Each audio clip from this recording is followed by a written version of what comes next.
say that you never forget your very first job that you get. So, what was the first job that you got upon graduation? Yeah, so first job I got was as one of a assistant proposal engineer, Mm-hmm. and in that I have to design the water and the wastewater treatment plants, and they have two domains, like one department for water treatment plants and the another one for wastewater treatment plants. So I ended up in water treatment plant, and in that water treatment I have to design the water softening plants, Mm-hmm. then sometimes ROs, and then sometimes other that is more related to the water treatment. So Mm-hmm.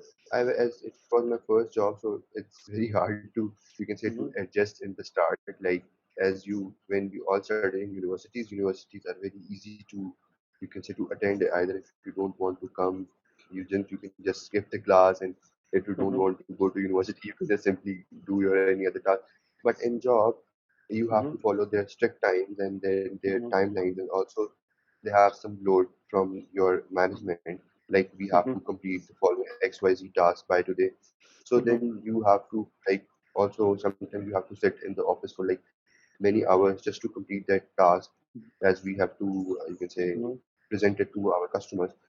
Mm-hmm. So that job is, you can say that in start, sometimes it take time to adjust you can Mm-hmm. say, in the job type of Mm-hmm. thing. Yeah, Of course. I mean, it is a huge paradigm shift going from being a student to becoming a full-fledged engineer exactly, overnight, right? It really is. exactly, Uh, exactly. but how did you get your very first job? Did you get it through your internship, or was it something that you applied for externally? No, I saw the advertisement on a newspaper, Mm-hmm. and I applied, and then they called me for an interview. Then Mm-hmm. they shortlisted me. Then they called me for another interview, and then they just hired me. Yeah. Mm-hmm. Okay, great, amazing. But then but now you started off in that job, of course, but your titles and your experience has changed a great deal throughout the years.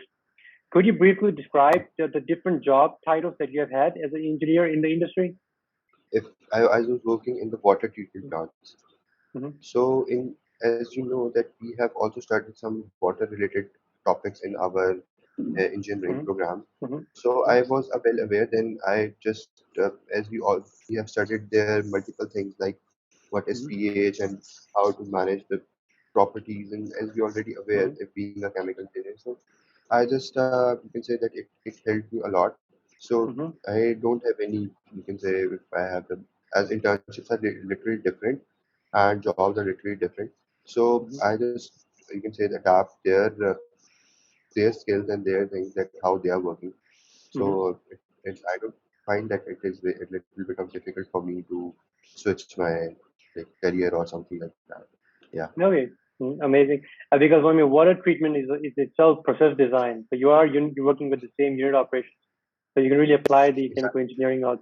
But this job, the one at the water treatment, that's the one that you worked with after your bachelor's or after your master's. After my bachelor's. Okay. But then what did you work as after graduating with your master's degree? So as I opted for my water and wastewater treatment plants, Anna, Mm-hmm. so in the start when I got a job there, then after that my line was in that field. So Okay. then I was doing my masters, and then I got a one. There was one a Mm-hmm. wastewater treatment plant that was Mm-hmm. be commissioning at that time in one of Mm-hmm. a hospital in Pakistan. So again, I saw a job, and then I applied. They called me for an interview, and that was of a project engineer. So I Mm-hmm. have a little bit of you can say the knowledge of the water, that how they work, and also their requirement was that they have to hire any engineer that has a work Mm-hmm. experience of 1 to 2 years. Like it's a junior Mm-hmm. project engineer. So I just uh, I just got a job there, and that job was very interesting as I have to work on a plant from Mm-hmm. A to Z, that we have to commission the plant, and Mm-hmm. it took like I think 8 months for to commission the plant. Then after the commissioning, then we have to run the plant. So that was the more, you can say, the most interesting job for me, as in my first job I was just sitting on a desk and doing calculations and Mm-hmm. using softwares with respect to water treatment. But in my second job, you can say Mm-hmm. it is more helpful for me, as I have to deal with many multiple people, like Mm-hmm. sometimes with the government officials, and Mm-hmm. then the labor. Then from every type, you can say Mm-hmm. every type of week. So Mm-hmm. that was my second job. Yeah, Amazing. That sounds like a very amazing role to be in, with yeah, great deal of exposure, I would imagine. You're talking exactly, to so exactly, many different people of different backgrounds. It really helps you grow as a person professionally and personally, I assume, right? exactly, exactly. hmm But then, talking about your second job, which was like a very hard hat type of job, what was your routine at work, like from 8 to 4? How would you describe a typical day for a chemical engineer? Yeah, so if like as I told you that chemical engineer has two type of job profiles. Either if he's working on a plant, then Mm-hmm. he has a different routine, and if he is doing any desk Mm-hmm. related job like white collar job, then he had a Mm-hmm. different routine. So in my second job, I have to wake up like at 8 or 9 o'clock. Then I just simply go to the plant, and then we worked all day. And then Mm-hmm. as it's a project, so we have to meet the deadline. So it's not like 8 to 4 or 8 to 5. Like Mm-hmm. sometimes we have to stay at plant like till, you can say, till 8 p.m. or 9 p.m., Mm-hmm. as we have some our international engineers from Malaysia which Mm-hmm. were working with him. So as they come for some days, like you can say for 2 weeks or for 3 weeks, so we also have to see their timeline, that we Mm-hmm. don't want that if they go back to their country and then we have the following issue. So and they Mm-hmm. always recommend us that if they don't have any problem, that if we work from like 8 a.m. If we start working from 8 a.m. to Mm-hmm. 12 a.m. in the morning in the night. So, Mm-hmm. but I think that I worked for literally like 9 to 10 hours on a plant, as it Mm-hmm. was in the commissioning phase. So you know that we have a lot of pressure when we are going to commission a plant, Mm-hmm. and we have to follow the strict timeline that is given us by the government. So Mm-hmm. that's why, yeah, Yeah. Amazing. A lot of students, when they graduate, when they go into the industry, some people they pursue a path in the same company for many years. They find one company, they work in that company for 10, 15 years. Some people, they just like you yourself, you started off with one company and then you moved up to a different company, and then of course you moved on to your own consultancy firm. As a fresh graduate, do you feel that it is good to just find your place in one company and continue there, or you should go to different companies and gather up different perspectives and different experiences from different areas? yeah.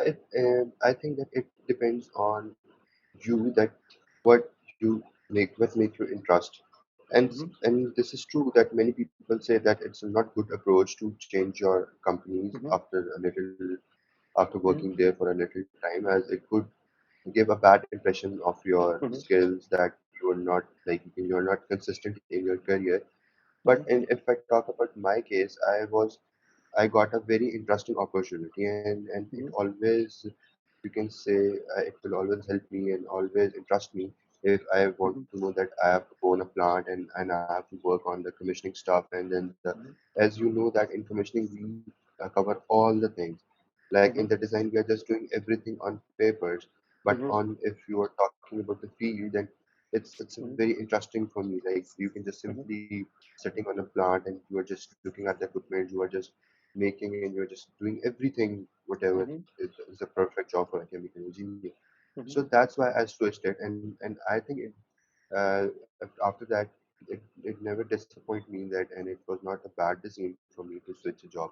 So I would recommend that your first job is not, if you are not liking your first job, and if it seems not interesting to you, then it's not a harm if you could Mm-hmm. change your job line, or you can the job profile or anything, or any company, Mm-hmm. etc. Yeah. Okay, perfect. Thank you, Yasir. And that concludes all the questions that we had regarding your industrial experience. Thank you for listening. And if you have not done so already, remember to become a free member at Chemical Engineering Life. And do not forget to like, share, and subscribe to our YouTube channel and stay tuned for more upcoming podcasts with chemical engineers. Thank you and have a great day.